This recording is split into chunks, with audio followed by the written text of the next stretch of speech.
Assalamualaikum warahmatullahi wabarakatuh.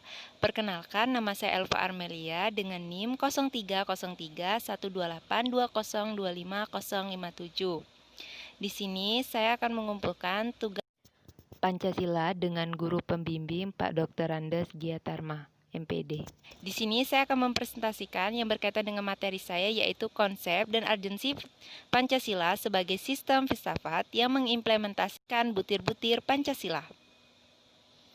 Sebagai falsafah negara, Pancasila merupakan buah pikiran dari perenungan dan pemikiran nilai-nilai filosofis yang terkandung dalam identitas bangsa. Pancasila merupakan pedoman dalam kerangka berpikir baik dalam memperjuangkan kemerdekaan sebagai alat pemersatu dalam kehidupan berbangsa, serta sebagai pedoman untuk kehidupan manusia Indonesia sehari-hari. Sebelum kita menjelaskan tentang butir-butir Pancasila untuk mengimplementasikannya, terlebih dahulu kita mengerti konsep Pancasila sebagai sistem filsafat.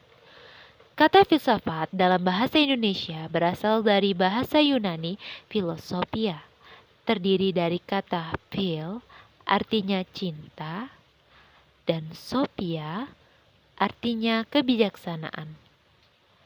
Filsafat berarti cinta kebijaksanaan.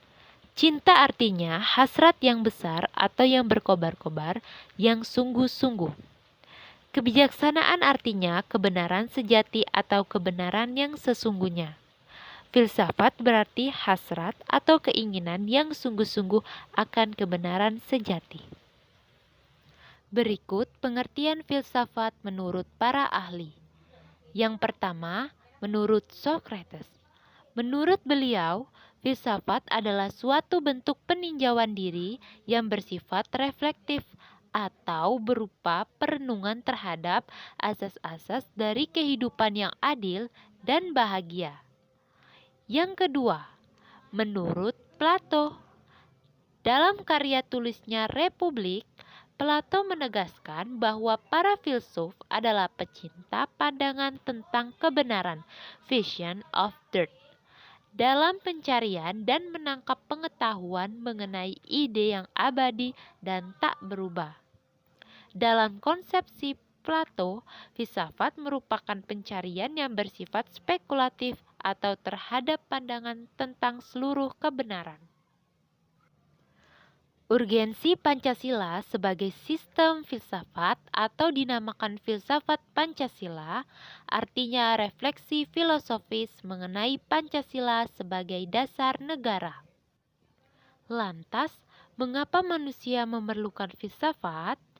Jawabannya adalah, pertama, manusia telah memperoleh kekuatan baru yang besar dalam sains dan teknologi, telah mengembangkan bermacam-macam teknik untuk memperoleh ketentraman dan kenikmatan. Akan tetapi, pada waktu yang sama manusia merasa tidak tentram dan gelisah karena mereka tidak tahu dengan pasti makna hidup mereka dan arah harus tempuh dalam kehidupan mereka. Yang kedua, filsafat melalui kerjasama dengan disiplin ilmu lain memainkan peran yang sangat penting untuk membimbing manusia kepada keinginan-keinginan dan aspirasi mereka. Sumber historis, sosiologis, dan politis tentang Pancasila sebagai sistem filsafat. Untuk bagian sumber historis Pancasila sebagai sistem filsafat didasarkan pada 5 sila. Sumber sosiologis Pancasila sebagai sistem filsafat dibagi menjadi 2 kelompok. Untuk kelompok pertama, masyarakat awam yang memahami Pancasila sebagai sistem filsafat. Kelompok kedua, masyarakat ilmiah akademis yang memahami Pancasila sebagai sistem filsafat dengan teori-teori yang bersifat akademis. Dan yang terakhir, sumber politis Pancasila sebagai sistem filsafat dibagi menjadi 2 bagian. Untuk kelompok pertama meliputi wacana politis tentang Pancasila sebagai sistem filsafat, dan kelompok kedua mencakup berbagai argumen politis tentang Pancasila sebagai sistem filsafat yang disuarakan kembali di era reformasi dalam pidato politik Habibie 1 Juni 2011. Baiklah, selanjutnya mengimplementasikan butir-butir Pancasila ke sistem filsafat. Untuk nilai ketuhanan yang Maha Esa, untuk sila pertama dari sistem filsafatnya itu, kita telah mengetahui butir-butirnya, yakni adanya pengakuan dan keyakinan bangsa terhadap adanya Tuhan sebagai pencipta alam semesta. Bangsa Indonesia adalah bangsa yang religius, bukan bangsa yang ateis. Pengakuan terhadap Tuhan diwujudkan dengan pengakuan untuk taat pada perintah Tuhan dan menjauhi larangannya sesuai dengan ajaran atau tuntutan agama yang dianutnya. Adanya pengakuan akan kebebasan untuk memeluk agama, menghormati kemerdekaan beragama, tidak ada paksaan serta tidak berlaku diskriminasi antar umat beragama. Jadi, pada sila pertama ini, keyakinan bahwa mempercayai adanya Tuhan sebagai prinsip utama yang menjadi landasan adanya tanggung jawab. Baiklah, selanjutnya adalah sila kedua.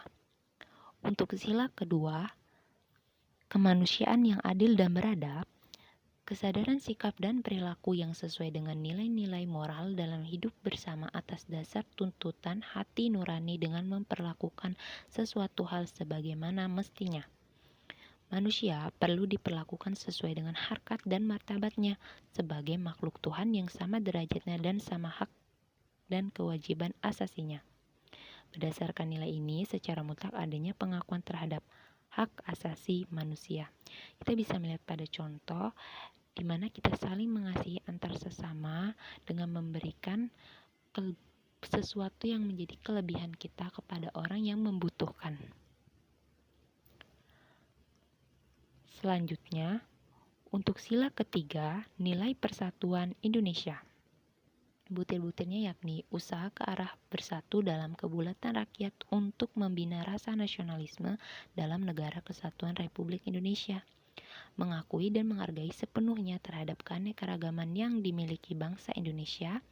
Adanya perbedaan bukan sebagai sebab perselisihan tetapi justru dapat menciptakan kebersamaan. Kesadaran ini tercipta dengan baik bila saat Bhinneka Tunggal Ika sungguh-sungguh dihayati. Jadi pada sila ketiga, kita bisa saling bersama-sama walaupun dengan perbedaan yang ada untuk bersatu sesuai dengan Bhinneka Tunggal Ika. Selanjutnya, sila keempat, nilai kerakyatan yang dipimpin oleh hikmah kebijaksanaan dalam permusyawaratan dan perwakilan. Pemerintah dari rakyat, oleh rakyat, dan untuk rakyat dengan cara musyawarah mufakat melalui lembaga-lembaga perwakilan.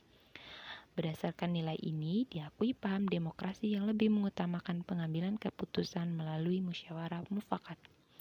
Jadi pada sila keempat di sini, kita bisa memberikan pedoman untuk saling bermusyawarah dalam mencapai suatu tujuan.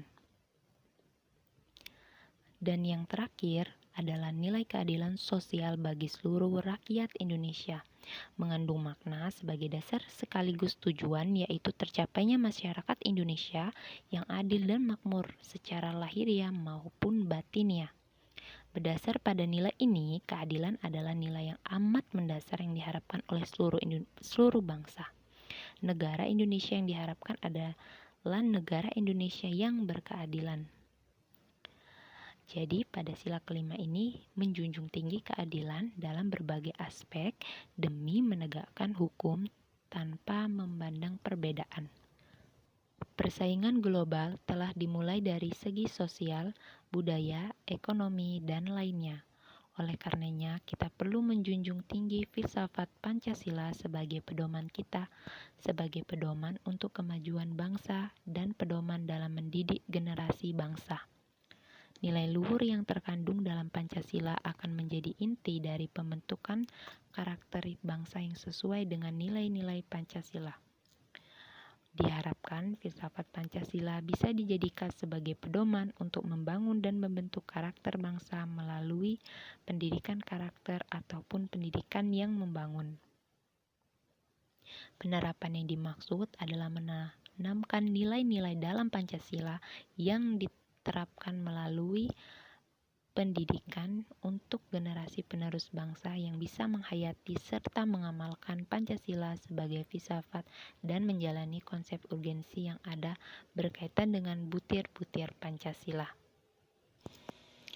Baiklah, hanya itu saja yang bisa saya sampaikan. Lebih dan kurang saya memohon maaf dan saya akhiri. Wabillahi taufiq wal hidayah. Wassalamualaikum warahmatullahi wabarakatuh.